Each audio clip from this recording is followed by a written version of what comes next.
What is up, guys? It is the Sound Alchemist, and I'm sitting in this chair next to this guy that is also known as Gershwan. Welcome back to another episode of For the Greater. This is a video series where we answer the questions left by you, the viewer. If you have a question for us, comment down below. Put question in front of your question because we get to those questions first.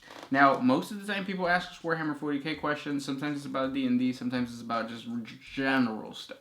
We try to answer things to the best of our ability, and we try to make it entertaining for you.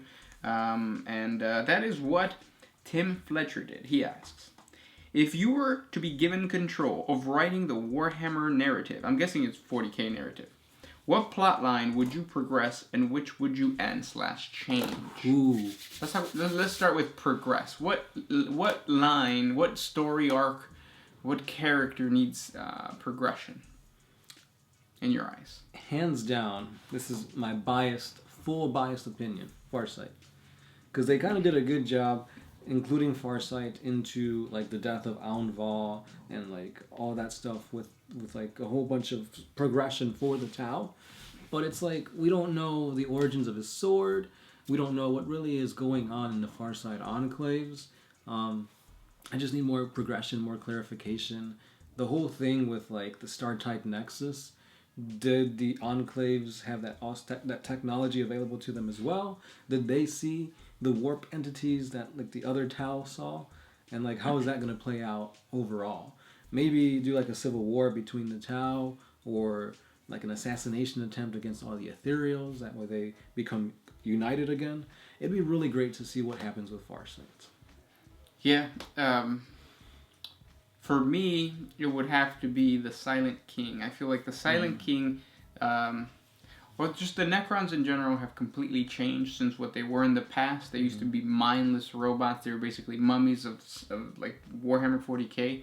But now, after doing the Necrons versus Space Marines, after doing the video for the Necrons versus Imperial Guard, I learned that the Necrons are extremely diplomatic, and they have like laws and rules that stem all the way back from the War in Heaven. And who's gonna have more of a like a tactic to gather all the Necrons than the Silent King? I think we already know that he knows that the Tyranids are a threat. We already know that he's back in the galaxy. It would be really nice for him to be a trigger to unite different factions. Dynasties. Dynasties and even factions, because like it would be badass to see the Silent King ally himself with like the Tau, or ally himself with somebody else to fight the Tyranids, because the Tyranids are the big threat now. We're gonna keep connecting things to Game of Thrones, but basically the Tyranids are like the White Walkers. The White Walkers, and then the Silent King would be Bran the Builder, or Bran the Broken. The Builder. Just him. So don't pull a Game of Thrones GW and just completely continue to ignore this character who has really badass powers. He's the Silent King. He ruled the entire Necron, everything. Yeah. Yeah, I think that would be a really cool progression. Yeah, that would have been my number 2 to progress. Because at first, that's the first thing that came to mind, Silent King. But I'm like, well, there's a lot of questions about Farsight, too. What would you change? Whew. This is going to be a long answer to one question. Yeah. And it's a good question. Like, I really enjoy it. We could do videos just covering all this whole topic in general. But the one thing that I never really liked about 40K was the whole plan that the Emperor had with the Primarchs. Originally, they were his tools, his generals for war. He was going to use the Primarchs to basically reconquer humanity, build them up to like a golden age, and then he was going to get rid of them. Why? Like, I don't understand why he was going to get rid of the Primarchs. And the whole thing with the Emperor not telling them his plans, I would completely eliminate that to see just how well the Imperium would have prospered if he kept them in the know. Magnus wouldn't have had to break the barriers on Terra to tell him, of what's going on. So if the Emperor just was truthful to his Primarchs, I think that'd be an interesting timeline to explore. Yeah, I think I would change the lore around Caldor Drago. I think he became too OP. He became almost Primarch. He became above a Primarch. Yeah. So the best way to change his lore is to actually make him a traitor. The very first Grey Knight to be a traitor, and it would make sense, because then you're not dealing with, like, oh, a Demon Primarch or Mortarion got his ass beat by Caldor Drago. No, it would be Mortarion, the Demon Primarch, got beat up by a Demon Astarte, or a traitor Astarte that was empowered by all 4 Chaos Gods. That makes it more believable. When he carved his name on his chest, that makes it like, oh, okay. It wasn't just him doing that to this guy. It was him and the Chaos Gods doing that to Mortarion. Mm-hmm. And yeah, because if I really could, I'd just get rid of the entire history of Caldor Drago, because it kind of kills. It messes up with the like balance. The balance. It's like, oh, Guilliman's so strong. I can't wait to play him in 40K. Did you read what Drago did? Yeah, yeah. Guilliman ain't nothing. Good question though. Really good question. Next one. This one's by Dustin Sutton. Do you think that Corax will return from the warp untainted? And if he does, or doesn't, what do you think is going to happen with his reemergence? So Corvus Corax is the guy that can turn invisible. He's the Primarch of the Raven Guard, and he's pretty badass in his own. He did a lot of work during the Heresy. He almost killed Lorgar, but then Conrad Kurz had to step in. So he's not somebody to take lightly. He has a bunch of, well, I wouldn't say a bunch, but he had a section of his army become implanted with like a special gene seed, and to make them more powerful, but this backfired and became mutants. So I think that aspect would have to come to play. Maybe he perfected that serum, and then he's got like something akin to maybe Primaris levels or above. So it'd be kind of interesting to see if the warp, if he found some kind of like better serum or like a cure to that in the warp, and to see how that implements with the rest of the Space Marines. Does that answer the question? Yes. So, no, he's not going to become untainted. Or maybe he is tainted, and that cure is actually going to create more Chaos Space Marines. Chaos. Next question comes from Mortis Demonicus. Hi guys, do you think that 40K should move forward, aka 50K? I do. Love your videos. No, they got a lot more to cover before they move on. Yeah, they did a really good job with the Vigilus campaign, and they ended it quick, which means that the next campaign can bring in like different races. I want to see the Tau fight. I want to see the Tau get new stories. Whatever happened to the whole like Yvrain and Iniad thing with the Eldar? Yeah, so there's still so much that needs to be covered before we get to 50K.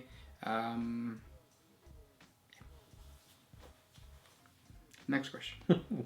Defuo06. In the novel, The Devastation of Baal, when Dante is on the verge of death, he had an encounter with his Primarch, Sanguinius, and they had a conversation. Did Dante hallucinate, or did he just see Sanguinius' ghost? Or does this mean that Sanguinius is alive in one way or another? What do you think? I thought it was the Sanguinor, if I'm not mistaken. So, I don't know. I have to go back and read what actually was going on. Yeah, I think you're right. I think it was the Sanguinor, which is not Sanguinius. But if it is Sanguinius, it has to be a ghost or like a vision or something. Or maybe the same thing that's happening to the Emperor is happening to Sanguinius, where like people are worshiping him because they do have Sanguinala. So like he has his own little Christmas. It would make sense that he starts to manifest some type of he starts to manifest himself within the warp as a god. That'd be kind of cool way to bring Sanguinius back. Anyways. San Orange. What's your favorite Space Marine color scheme? I really like the golds and the whites, or like black and like gray. Yeah, I'm a huge fan of the Carcharodons and their grays. It's just that highlighting that stuff is so tedious. We have a player in the group that's just started playing Raven Guard. His Raven Guard army looks like it's missing something, and it's highlights. And for him to go through and highlight every single one of those things, oh, that's gonna take forever. Yeah, they're black. If you didn't know. Yeah. Highlighting black sucks. Yeah. That's why if you have like a lighter color, it's good because you just throw in a wash and you're fine. You play it on the tabletop. You can't wash black. No. Next question. This one's also by Defool06. What does the Inquisitor do when they test someone for their loyalty and purity? It's just like the Inquisition back in the day. They would like burn them, and they'll say like, if they die, they're a witch. If they don't die, they're a witch. Yeah. Tie them up with concrete and throw them in the river. If they float, it's a witch. If they drown, it's a witch. Next question comes from the big one. Since Space Marines spend all their time together, do they become good friends or even perhaps lovers? Whoa. It's a brotherhood. It's just like... Of the traveling pants? It's just like it would be traveling carapaces. Carapace armor. Carapace eye. Yeah. It's just like the military. I'm pretty sure that people develop a bond that's different than like, what's normal. I think that's the thing about like CrossFit, Zumba, all those types of like community working out thingies. Like when you're put out, or when you and a group of friends go out and you do something physical and you come close to dying, or you're like in pain, because that's what CrossFit is. Like you're trying to do as many pull-ups as you can and you're out there ready to just vomit all over the floor. There is a bond that develops because it's like, oh, this guy's doing it with me. So it's like a friendship that's very unique. So I understand why people enjoy that kind of stuff. But that's what's happening with the Space Marines. They're like, oh, you're getting psychically probed by this librarian every night. Yeah, like, oh. No, it's not just me. Next question. This one is by... Oh, I lost it. Oh, wait, no, I lost it. I have one from Jimatul Kariganes. If you imagine a 40K movie, what type, anime, digital animation, live action, or a mixture, would be your favorite, or which would be the best? And what movie would it be about? I want an Inquisitor movie, and I want it to look like the Blade Runner movie, their most recent Blade Runner movie. Yeah, definitely live action wouldn't do it justice. It's got to be very like sci-fi-esque, in my opinion. Because you gotta like get the grim dark feel. Yeah, eventually I would want something like a massive scale 40K army, the side like to compare to like Star Wars or Star Trek or even Game of Thrones. But I think you have to ease your way into that. But that's the hard thing about it, though. It's like it takes time and money to like progress the 40K narrative to the point of like you were saying, like Game of Thrones-esque endgame, like Avengers, and like the audience has to be there, and 40K doesn't really have that. Yeah. Which sucks. Someday.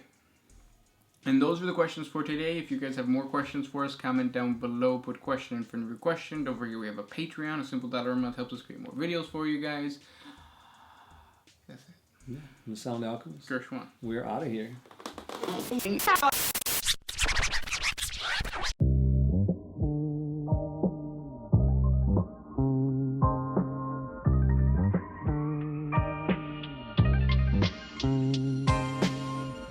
Always used to put my freedom first in any situation.